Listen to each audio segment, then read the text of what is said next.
My father taught me to hunt when I was 12 years old. The woods outside Peoria became my classroom, and Dad my silent instructor. He wasn't much for talking, my father, but in the stillness of an Illinois dawn, waiting for deer to emerge from morning mist, he taught me everything important without saying much at all. Patience, observation, respect for the wilderness and what lived in it. By 16, I could track deer through mixed hardwood forest, field dress a buck with practiced efficiency, and move through bushes making less noise than the squirrels overhead. While other kids played video games or hung out at the mall, I was studying animal prints in creek mud or practicing my marksmanship at the county range. The other boys thought I was strange. I didn't care. Nothing compared to that feeling of being alone in the forest, completely self-reliant, connected to something old and real. College took me to the University of Illinois, where I studied mechanical engineering because it seemed practical. My weekends belonged to whatever patches of nature I could find within driving distance. Those 4 years felt like marking time, a necessary step toward independence.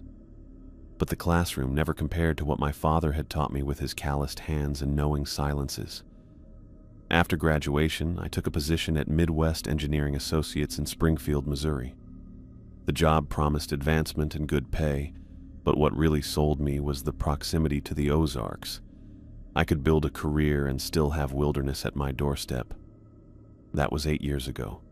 The engineering work suited me. I had an eye for detail and a talent for spotting potential problems in designs before they became expensive mistakes. My colleagues respected my thoroughness, and clients appreciated my directness. I climbed steadily through the ranks, eventually heading the commercial development division. With success came longer hours, constant client calls, and deadlines that kept me at the office until midnight more often than I wanted to admit. I met Elena through work. She came in as an interior designer on a hotel renovation project, and I noticed her immediately. Not just her striking amber eyes or the confident way she presented her concepts, but how meticulously she approached every aspect of her designs. We were married within 18 months, buying a house in a quiet Springfield suburb with good schools nearby, though we hadn't discussed children yet. Elena didn't share my passion for the outdoors. She'd grown up in Chicago, where nature was something you visited in carefully maintained parks, not something you immersed yourself in. Early in our relationship, she tried joining me on a few hikes, but her discomfort was obvious from the constant checking for ticks to her tight smile that never quite reached her eyes. "I just don't get what you see out there," she told me after a particularly mosquito-filled excursion.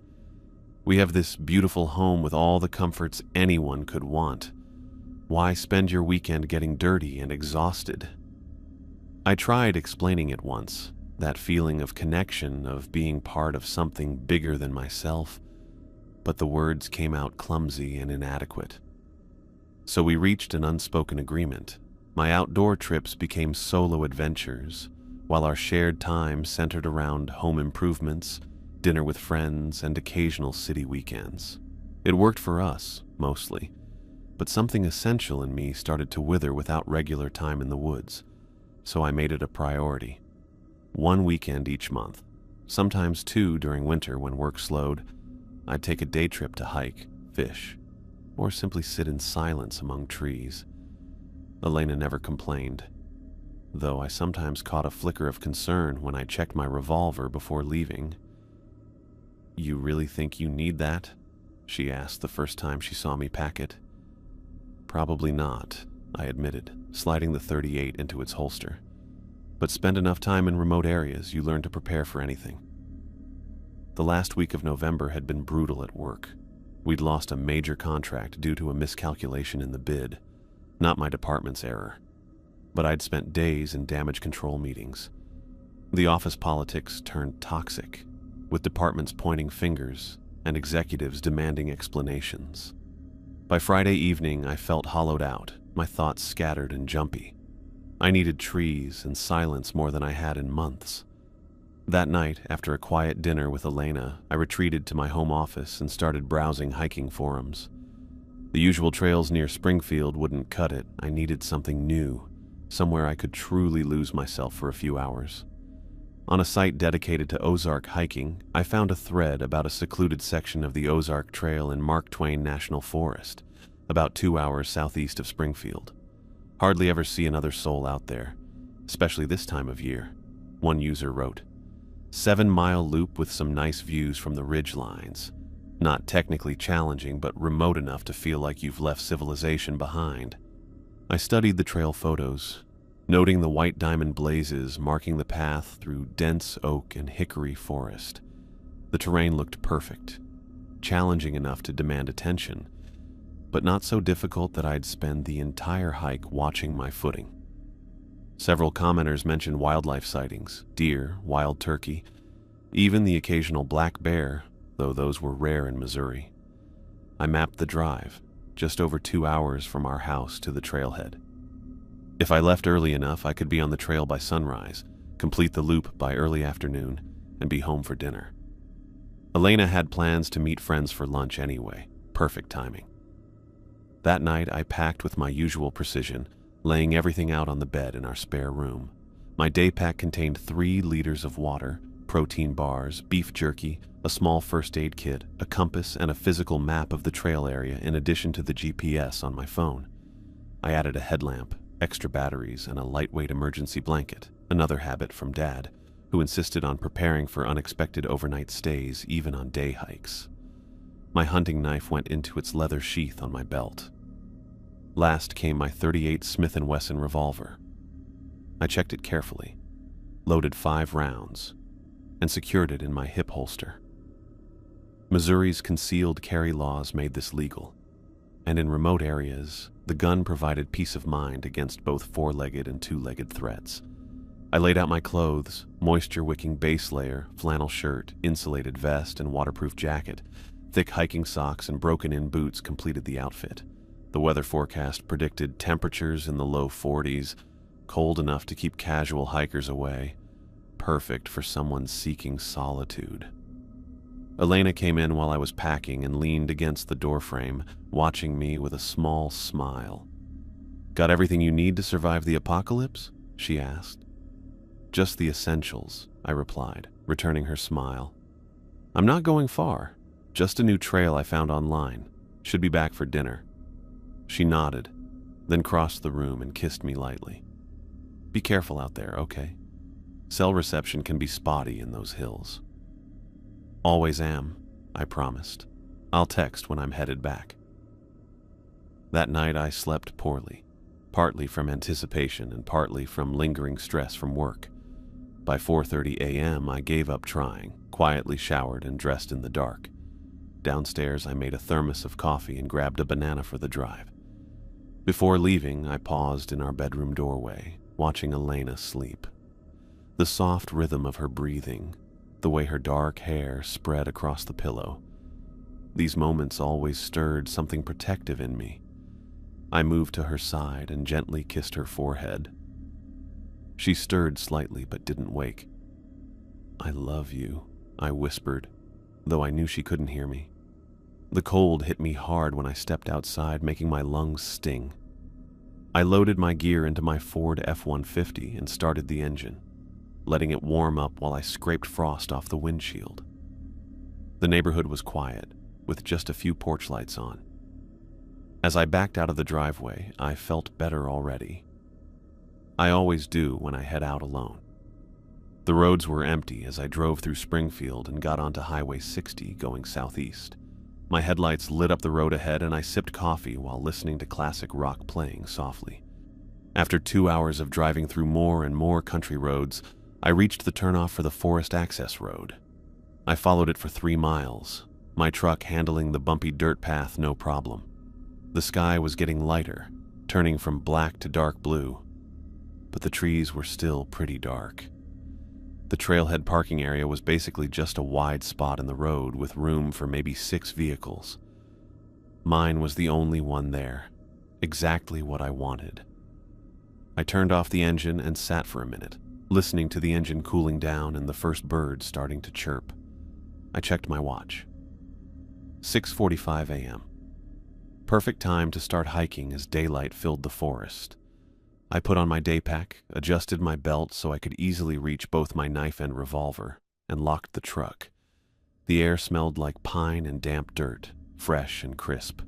At the trailhead, an old wooden sign showed a simple map of the loop and some rules. I took a picture of it with my phone as backup to my paper map.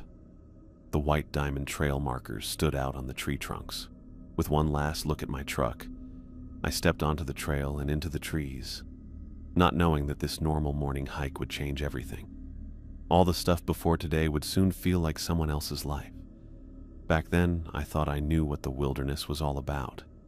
I stepped from my truck into the morning chill, breathing in the clean Ozark air. The temperature couldn't have been more than 35 degrees, but that suited me fine. The frosty leaves crunched under my boots as I got my gear ready, adjusted my day pack, and locked the vehicle. The forest was pretty quiet.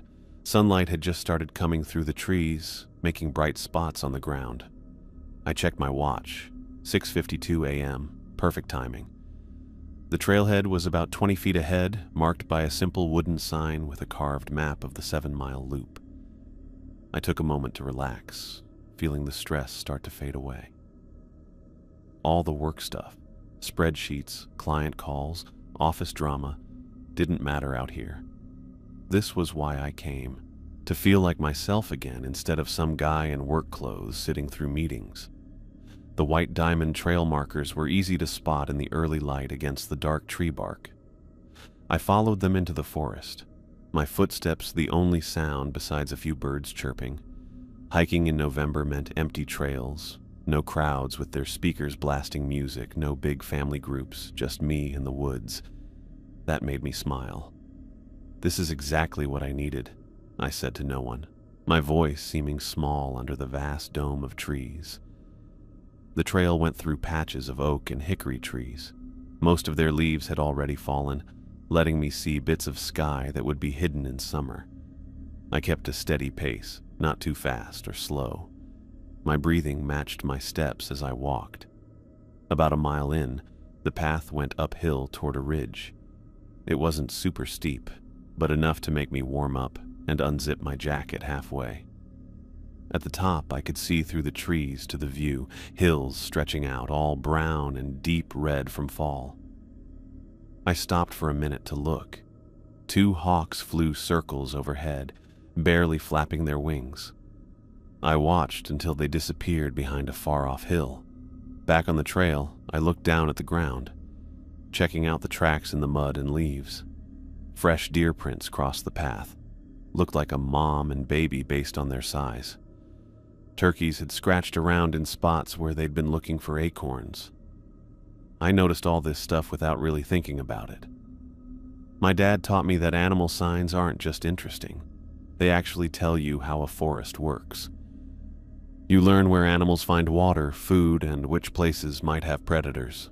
The trail went down into a small valley with a creek running through it. The water flowed over smooth rocks, making a nice sound.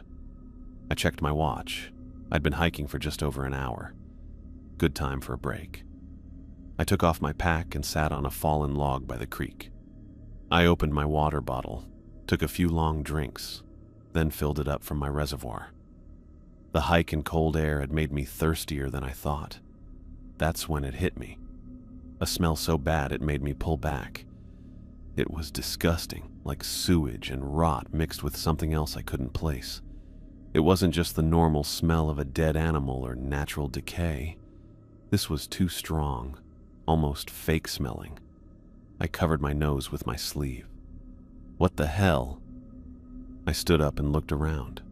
I figured it might be a dead deer, maybe one that got shot by a hunter and came here to die. But the smell didn't seem right for that. It was too strong and weird. I grabbed my pack and started checking the area, walking in circles around the creek. The dry leaves made it easy to spot any big animal remains, but I didn't find anything. No dead animal.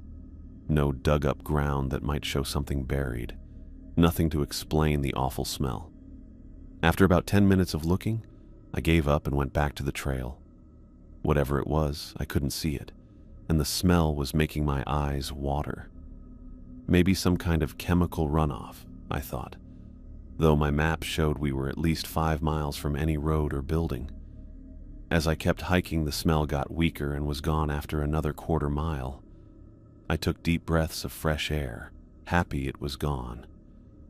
The weird smell left me feeling a bit off, but I figured it was just one of those strange things in the woods. Probably has an explanation, just not one I could figure out right then. The next part of trail went through thicker forest before opening up at the bottom of a limestone cliff. The light-colored rock wall was about 30 feet high, with layers that reminded me of a cake, and small trees and bushes growing from cracks. Water had worn cool patterns into the stone, ripples, small caves, and honeycomb shapes that looked good in the late morning light. I stopped to pull out my phone and take some pictures of the rocks. The lighting was perfect, with the sun high enough to show the cliff's details without washing them out. Elena would like these. She always noticed cool patterns in nature and used them in her design work. After taking a few shots, I checked my GPS app. I'd gone about 3 miles, putting me halfway through the trail. I was on good time to finish the loop and get back to my truck by early afternoon. As I put my phone back in my pocket, I heard something, a snap, and then rustling from deeper in the forest, maybe 50 yards off the trail. I stopped and listened carefully. I heard it again, something moving through bushes heavy enough to break fallen branches. Probably a deer, I thought, or maybe a wild turkey. There were black bears in these woods too, though they were rare in this part of Missouri and usually stayed away from people. I stood still for another minute, but when I didn't hear anything else, I shrugged and kept going. Seeing wildlife was part of hiking anyway. Besides, whatever it was seemed to be moving away from the trail, not toward me. The path got narrower past the cliff, winding between trees that grew closer together. The extra shade made it cold again, so I zipped my jacket back up. Looking ahead, I could see the trail going down into a small valley before climbing up the other side. Tougher walking than what I'd done so far. I fixed my pack straps and kept going. I noticed how alone I was out here. I hadn't seen another person since leaving the parking lot, and the forest felt like it was all around me. This was exactly the alone time I'd wanted, away from office lights and endless emails. With that thought, I headed down into the valley, not knowing that my peaceful hike was about to get really messed up. The descent into the ravine required careful footing. I picked my way down the steep path, using tree trunks for balance where the trail narrowed between exposed roots and loose stones. The exertion warmed me despite the November chill. At the bottom, a small seasonal creek had carved a path through the forest floor, now reduced to occasional pools of stagnant water. I paused to take a drink from my water bottle and check my map. The climb out of the ravine would lead to the trail's halfway point, according to the topographical lines. I folded the map and tucked it into my jacket pocket, then began the ascent. The incline was more challenging than the descent.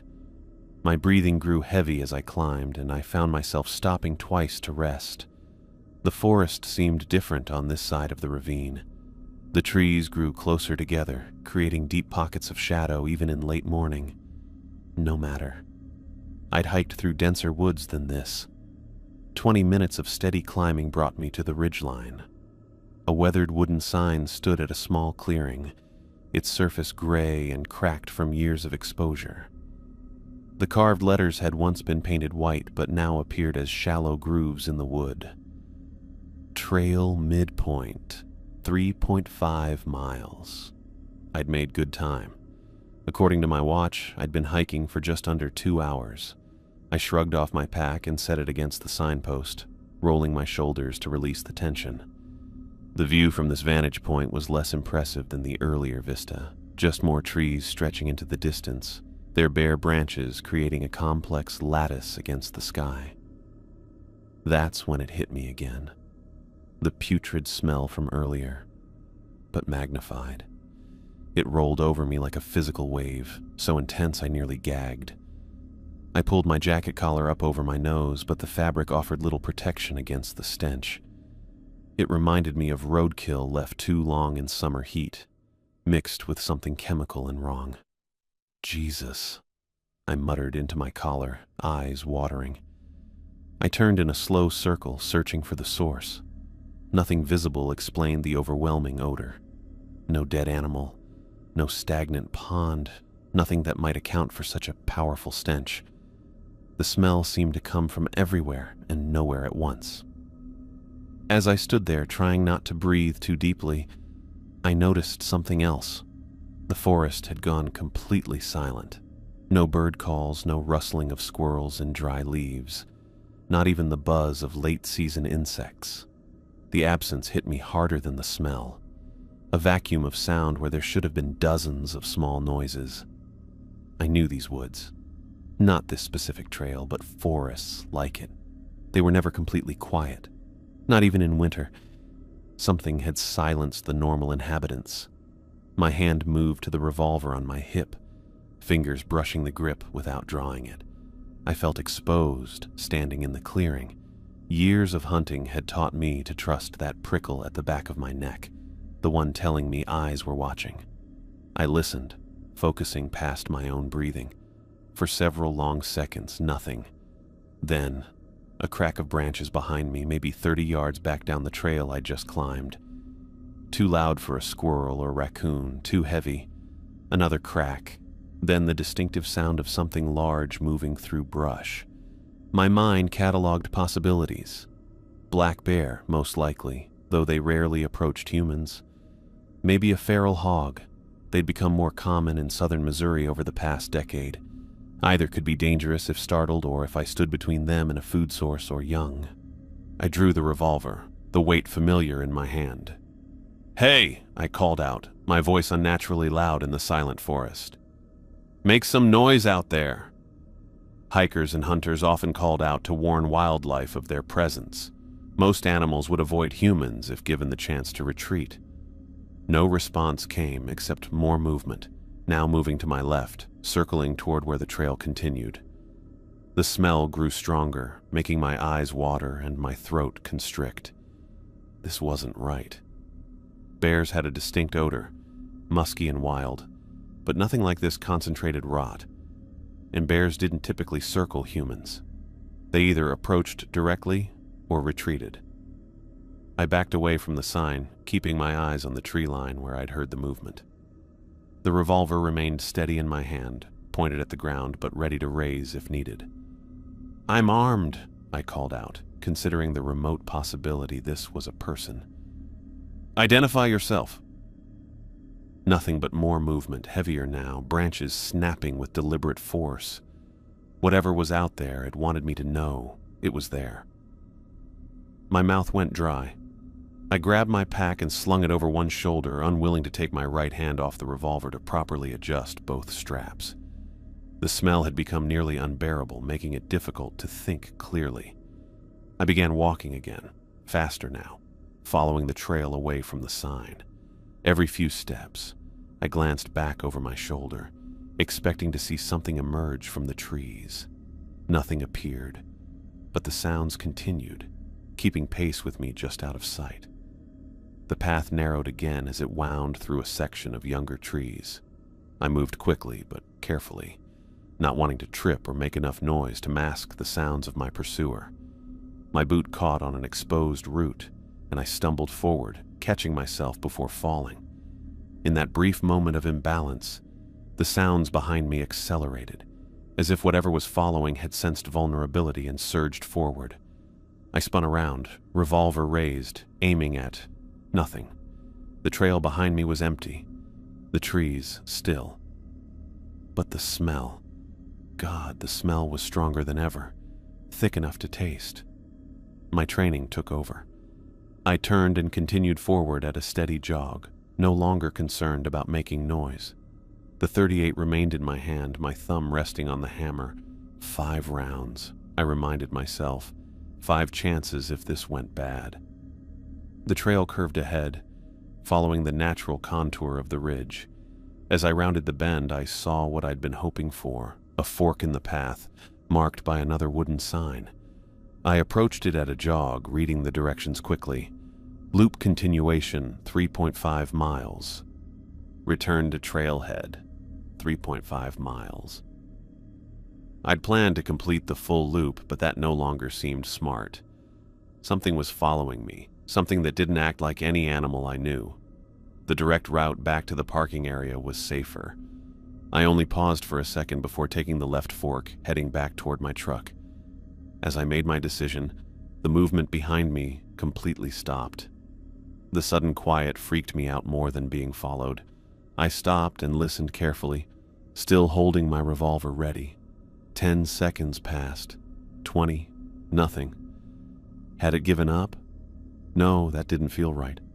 The smell was still there, hanging in the air like garbage. I kept going down the left fork, keeping my pace, listening for any sound behind me. After about 50 yards, I heard it. Not just movement now, but crashing.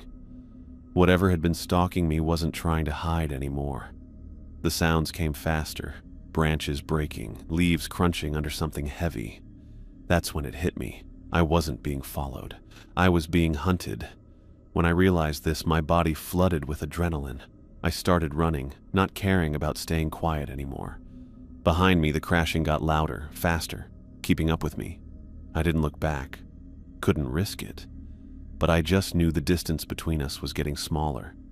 I broke into a run, abandoning any pretense of stealth. The sounds behind me accelerated, branches snapping, leaves crunching under heavy weight. Whatever pursued me was no longer trying to remain hidden. The path curved ahead, winding between thick tree trunks. My boots pounded against the dirt, kicking up small clouds of dust and dead leaves. I clutched the revolver tightly, my finger resting just outside the trigger guard as I ran. The smell, that putrid, impossible smell, grew stronger with each passing second. Every few yards, I glanced back over my shoulder, expecting to see my pursuer breaking through the tree line. Nothing appeared, yet the crashing sounds continued, sometimes from directly behind me, sometimes from off to my left or right, as if the thing was cutting through the forest rather than following the trail. I rounded another bend and spotted a deadfall ahead. A massive oak had collapsed across the path, its trunk as thick as a car. Without breaking stride, I vaulted over it, using my free hand for balance. My landing kicked up more leaves as I immediately pushed forward, hoping the obstacle might slow whatever followed. The crashing sounds paused briefly. For a moment, I allowed myself to hope. Then the noises resumed, louder and faster than before. "Come on," I muttered through gritted teeth, forcing my legs to pump harder. The trail narrowed as it wound around a limestone outcropping. I slowed just enough to navigate the tighter path without losing my footing on loose rock. As I rounded the bend, I stopped dead in my tracks. 30 yards ahead, a tall, dark figure stood partially hidden behind a massive oak tree. I froze, my brain struggling to process what I was seeing. The figure wasn't a hiker or hunter. It was too tall, too still. It stood motionless, half concealed by the tree trunk, watching me. Behind me, the crashing sounds had stopped completely. The forest fell silent except for my ragged breathing. I raised the revolver, years of practice at the shooting range taking over. Despite my racing thoughts, my hand remained steady, the sights aligned perfectly with where the figure's center would be if it stepped out from behind the tree. "Who's there?" I called out, my voice sounding thin in the silence. "Identify yourself!" No response came. The figure remained motionless, except for what looked like a slight tilt of its head. "I'm armed!" I shouted louder this time. "Step out where I can see you!" For a few long seconds, nothing happened. Then, really slowly, the figure started to move from behind the tree. When it came into full view, my brain couldn't accept what my eyes were seeing. This wasn't human. No way it could be human. The thing was almost 8 feet tall, with arms and legs that were way too long and skinny for its body. Its skin looked pale and tight, like it was shrink-wrapped to the bone. It had nothing on. No clothes, no equipment. Nothing that would make me think it was just someone in a costume or doing some weird forest hike. Its face, oh God, its face had deep-set eyes that seemed to suck in light instead of giving any back. Under them was a mouth that was way wider than any normal mouth should be, with rows of teeth that reminded me of a shark. "What the fuck?" I whispered, the words barely audible even to myself. The creature cocked its head way too far to the side, almost a right angle. It reminded me of a dog, but there was nothing cute about how it was looking at me. It was sizing me up like I was its next meal. "Stay back!" I shouted, my voice cracking. "I will shoot!" The creature straightened its head and took one step forward. It moved smoothly, but in a weird way, like a spider video playing backwards. My training took over. I aligned the sights with the center of its chest, exhaled halfway, and squeezed the trigger twice in rapid succession. The shots broke the silence, bouncing off the limestone rocks nearby. The kickback pushed against my wrists, and that normal feeling brought me back to reality for a second. Both rounds hit their target. I was certain of it. At that range, with a stationary target, there was no possibility of a miss. The impacts should have knocked any living thing to the ground, regardless of size. The creature didn't flinch. It didn't stumble backward or clutch at wounds. It just stood there, staring at me with its hollow eyes like the bullets went right through it. "No," I said, disbelief overwhelming fear for a split second. "That's not possible." Then it stood up tall, almost touching the bottom branches of the oak tree. It took a deep breath, and its mouth, which looked all wrong, opened way too wide. What came out of its throat was like nothing I'd ever heard before.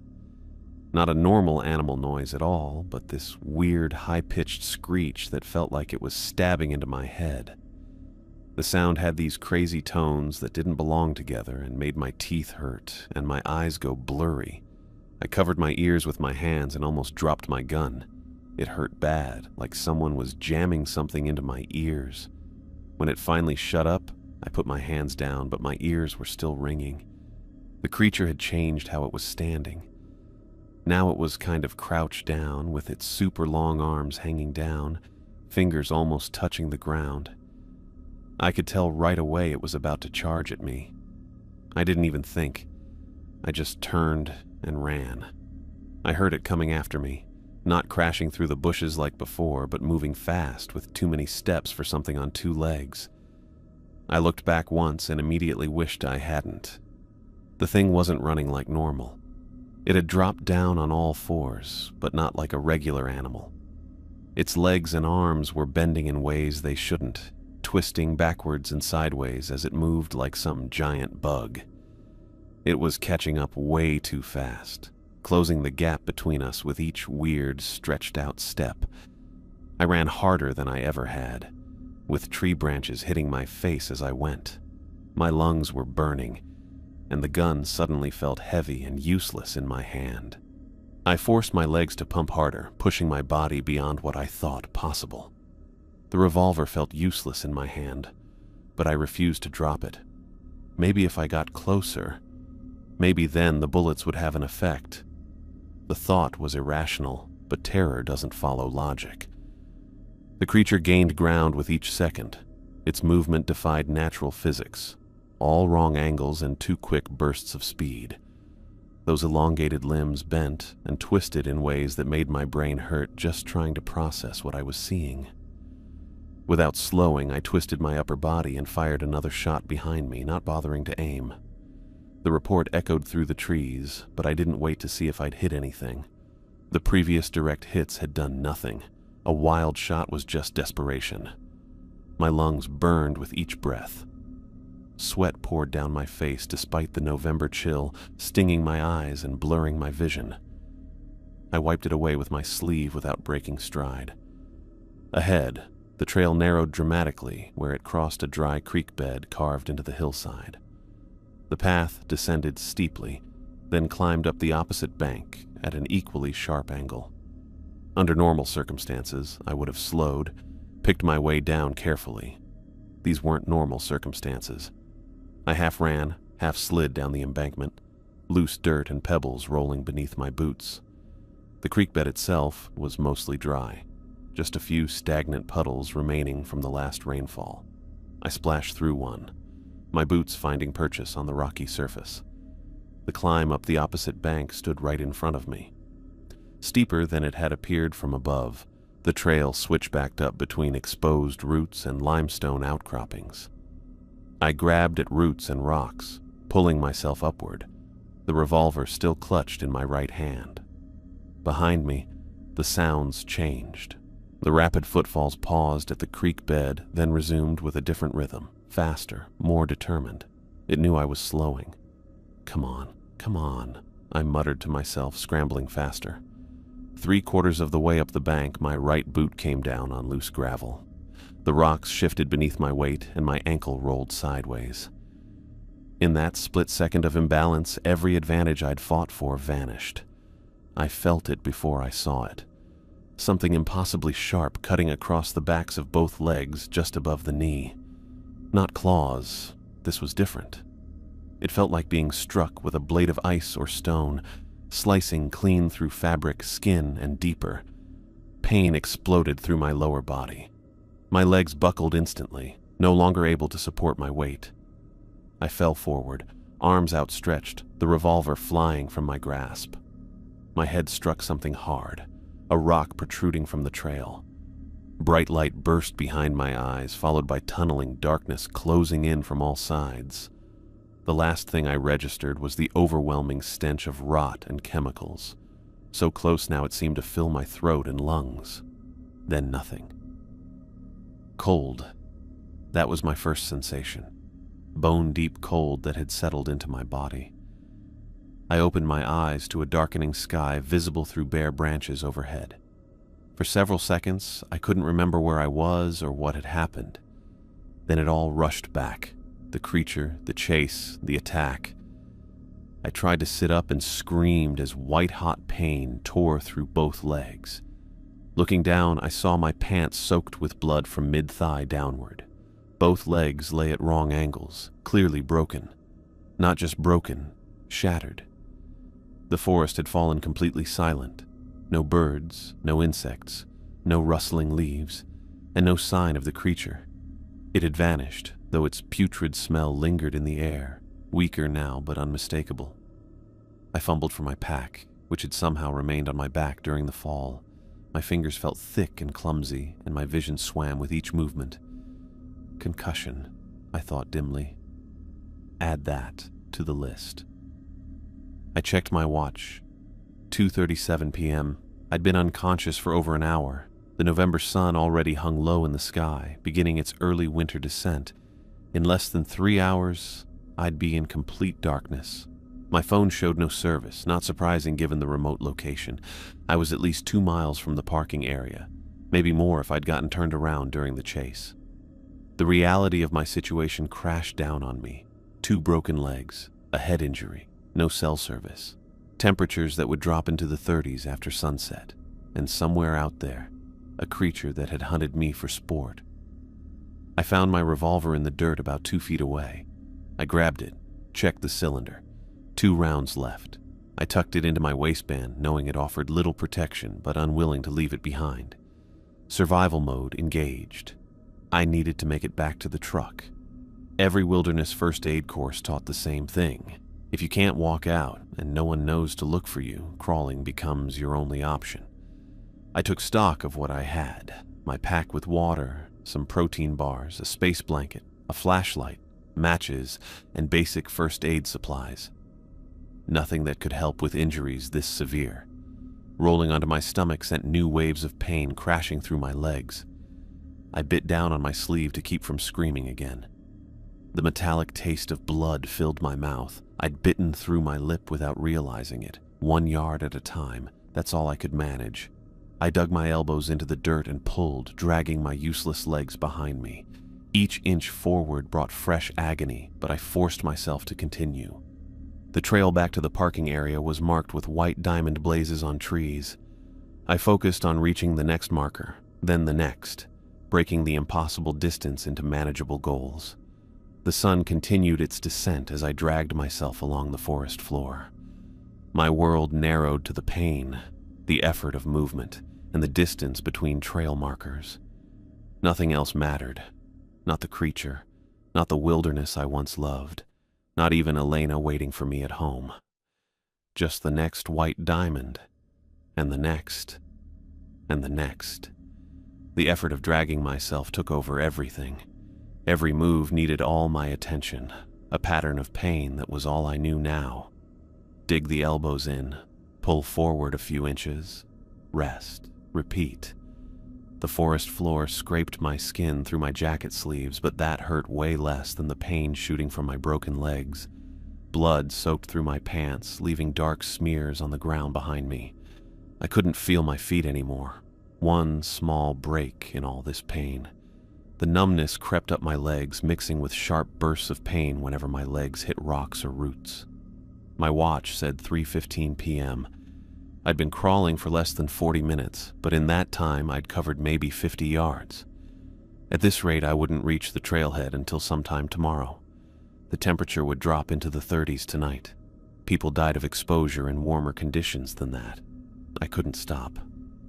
Keep going, I told myself, my voice a cracked whisper in the silent forest.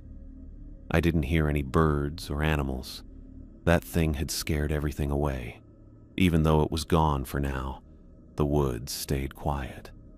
The next white diamond marker on a tree looked so far away. I stared at it and pushed myself forward, inch by inch.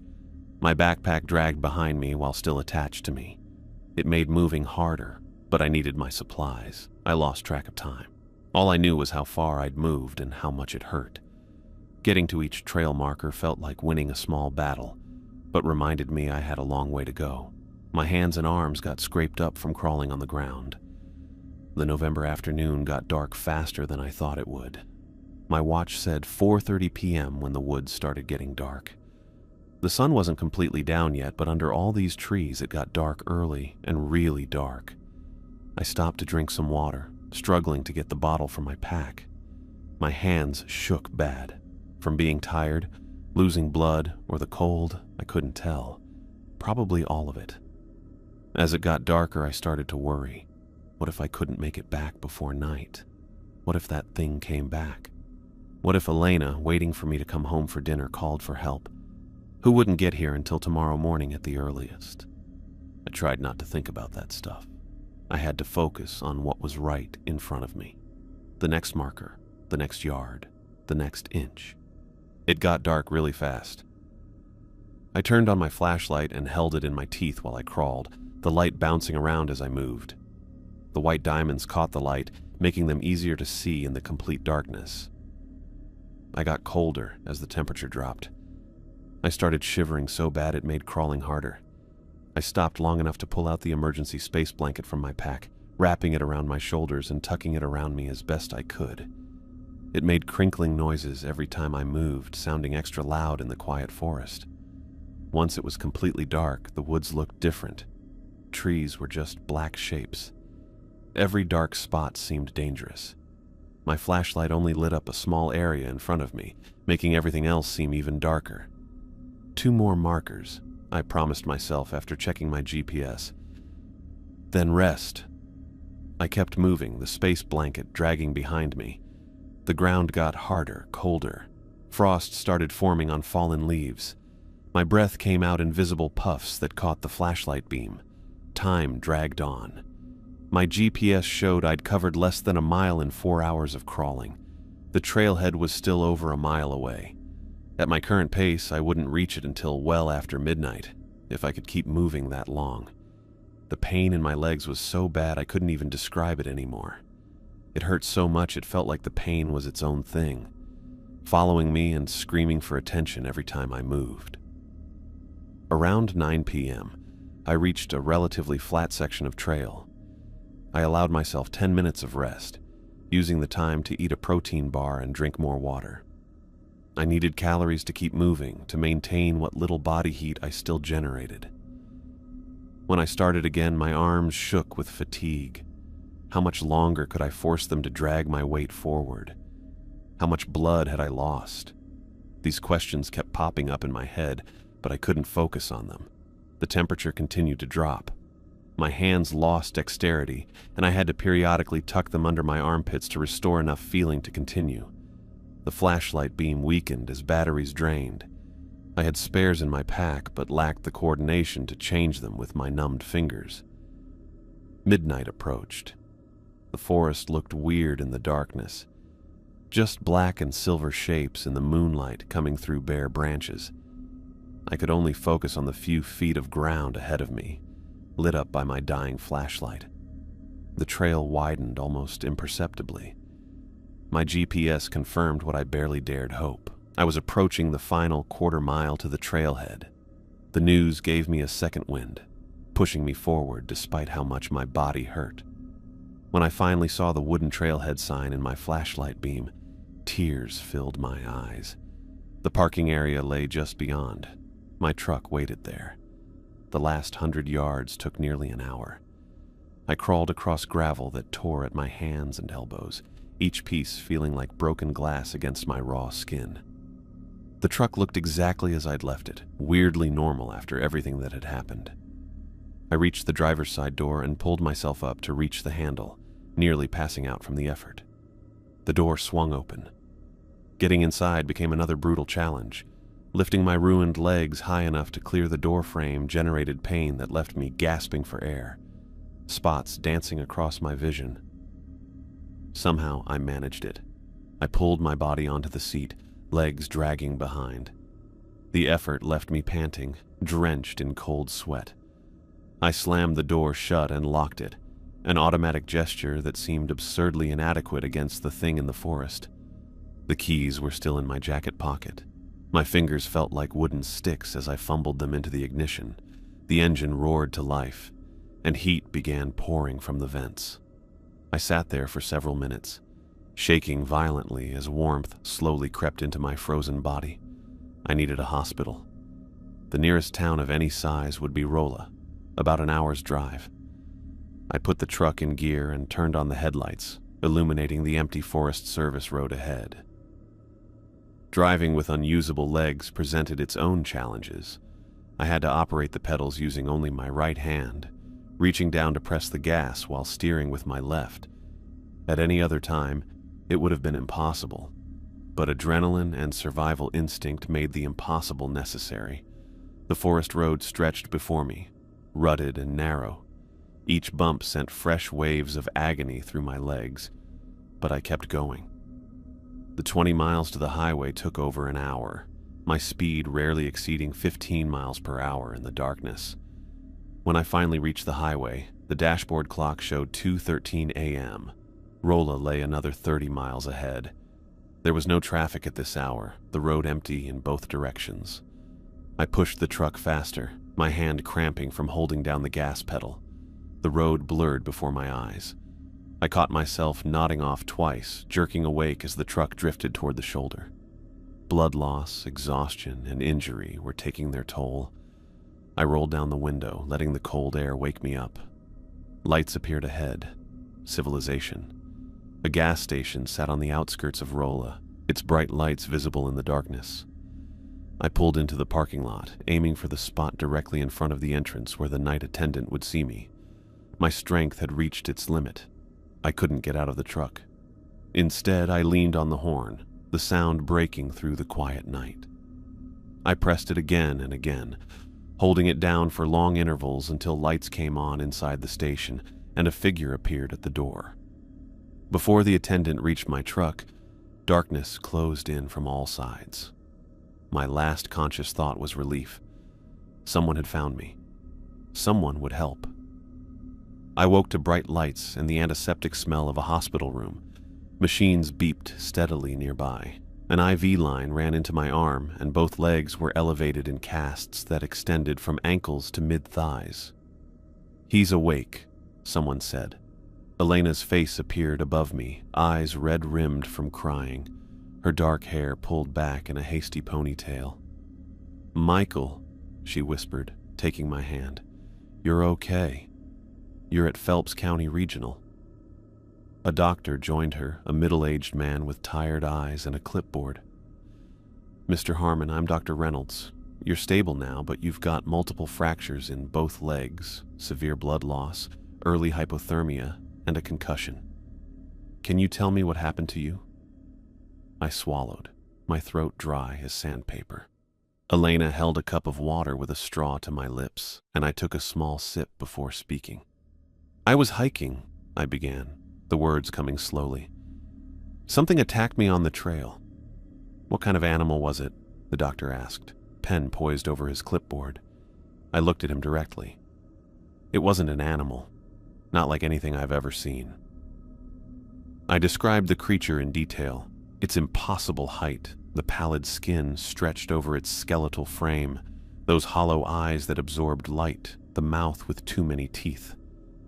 As I spoke, I watched the doctor's expression change from professional concern to polite skepticism.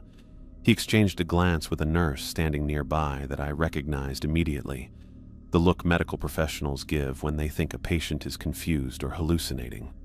"You took quite a blow to the head," Dr. Reynolds said gently. "Concussions can cause temporary confusion, even hallucinations. The human mind tries to make sense of trauma by creating narratives." "I know what I saw," I insisted, my voice stronger. "I shot it twice at point-blank range. The bullets did nothing." Another look passed between the doctor and nurse. "The police are here," Dr. Reynolds said, changing the subject. "They'd like to ask you some questions when you're up to it." 2 officers interviewed me an hour later. I told them everything, exactly as it happened. They nodded politely, taking notes, but their questions revealed their true thinking. "Any chance it could have been a bear?" the older officer asked. "Maybe the shock of the encounter made it seem larger, more threatening." "Bears don't stand 8 feet tall. Bears don't have skin like plastic wrap over bone. Bears don't ignore bullets," I said flatly. "Well, no reports of bear activity in that area," the younger officer admitted. "But sometimes a territorial male can wander pretty far. Could explain the aggressive behavior." They left with promises to investigate the trail where I'd been attacked. I knew they wouldn't find anything. No blood trail from my crawl, no bullet casings, no evidence of the creature. It would be categorized as an animal attack, maybe with a note about possible hallucinations due to trauma and blood loss. Elena stayed by my side through it all, holding my hand, bringing me water, helping adjust my position when the pain became too much. But I saw the doubt in her eyes, too. Careful, loving doubt that didn't want to challenge my experience directly, but couldn't accept it either. "You don't believe me," I said quietly after the police left. She squeezed my hand. "I believe something attacked you. I believe you experienced something traumatic. But not what I described." Elena hesitated. "Michael, you lost a lot of blood. You had a concussion. Your body temperature was dangerously low when they brought you in. Any of those things could affect perception." I didn't argue. What was the point? I couldn't prove what I'd seen. The creature had made sure of that, attacking me in a remote location, leaving injuries that any wild animal might cause. Perfect deniability. The doctors kept me for 3 days. The official diagnosis listed multiple compound fractures to both tibias and fibulas, severe lacerations, mild hypothermia, and concussion. The attack was attributed to possible large predator, species undetermined. As I lay in the hospital bed, watching sunlight cross the wall and listening to the steady beep of monitors, one thing became absolutely clear to me. The forests and wilderness I'd loved my entire life now represented something entirely different. Not peace or escape or connection with nature, but threat, danger, the unknown. I would heal eventually. The orthopedic surgeon said I might walk normally again with extensive physical therapy, though my hiking days were likely over. That suited me fine. I never wanted to set foot on a forest trail again.